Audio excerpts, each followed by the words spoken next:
Captain Vijayakanth அண்ணா வந்து இறந்துட்டாருன்ற விஷயம் வந்து இப்ப கேள்விப்பட்டேன். ஆனா என்ன மன்னிச்சிடுங்க, முதல்ல என்ன மன்னிச்சிடுங்க. நான் சத்தியமா இந்த நேரத்துல நான் உங்க பக்கத்துல இருந்து உங்க முகத்தை ஒரு முறை பார்த்து ஒரு காலத்தொட்டு கும்பிட்டு அவங்க கூட இருந்திருக்கணும். நான் வெளிநாட்டுல இருந்தது என் தப்புன்னா இருக்குமா, என்ன மன்னிச்சிடுங்க. ஏன்னா நான் வந்து நல்லது செய்யறது வந்து சாதாரண விஷயம் இல்ல. எங்களை மாதிரி ஆளுங்க நல்லது செய்யறது சாதாரண விஷயம் இல்ல. எங்கேயோ ஒரு ஒரு யாரோ யார்கிட்டயும் இந்த ஒரு கத்துக்கிட்டு இருந்திருக்கணும். அது நான் உங்ககிட்ட நான் கத்துக்கிட்டேன், சத்தியமா சொல்றேன். ஏன்னா உங்க அலுவலகத்துல வந்து கிட்டத்தட்ட 20 வருஷம் முன்னாடி நான் கேள்விப்பட்டிருக்கேன். நான் நிறைய முறை நிறைய பேர் சொன்னது நான் கேட்டிருக்கேன். உங்க அலுவலகத்துக்கு யாராவது பசியோட வந்தா நீங்க வந்து சோறு போட்டு அனுப்புவீங்க. அதே தான் நான் வந்து நானும் செய்யணும் அப்படின்னு இறங்கினேன். அதே மாதிரி நீங்க எவ்வளவு உதவி பண்ணியிருக்கீங்க இந்த சமுதாயத்துக்கு. இன்னைக்கு வந்து ஒரு அரசியல்வாதியோ ஒரு ஒரு நடிகர் சங்க முன்னாள் தலைவரோ இழந்ததை விட ஒரு நல்ல மனிதர் இழந்ததுதான் என்னால ஜீரணிக்க முடியலன்னு.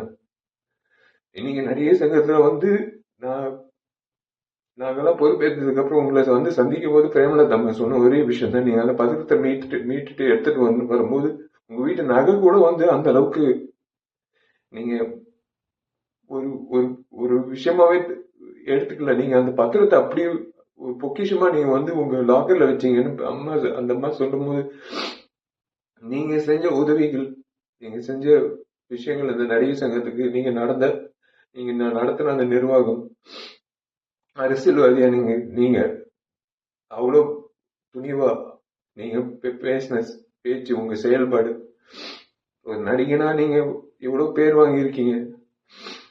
ஆனா ஒரு மனிதரா பேர் வாங்குறது சாதாரண விஷயம் இல்ல. சில நபர்கள் தான் ஒரு மனிதரா நீண்ட நாட்கள் அந்த பேர் நீடிக்கும். அந்த அந்த வகையில நீங்க இருக்கீங்க.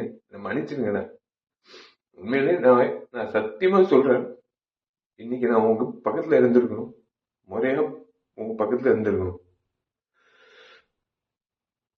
உங்க ஆத்ம சாந்தி அடையணும்னு நீங்க நீங்க நல்லா இருக்கணும். சத்தியமா உங்க பேர்ல நான் கண்டிப்பா கண்டிப்பா வந்து உங்க பேர்ல நான் கண்டிப்பா வந்து மேற்கொண்டு நல்லது பண்ணணும்னு இன்னும் தோணுதுன்னு. அவ்வளவுதான், வேற ஒண்ணும் சொல்ல முடியல. உங்களுக்கு நான் பண்ண வேண்டிய ஒரு விஷயம் இதுதான் நான் நினைக்கிறேன்.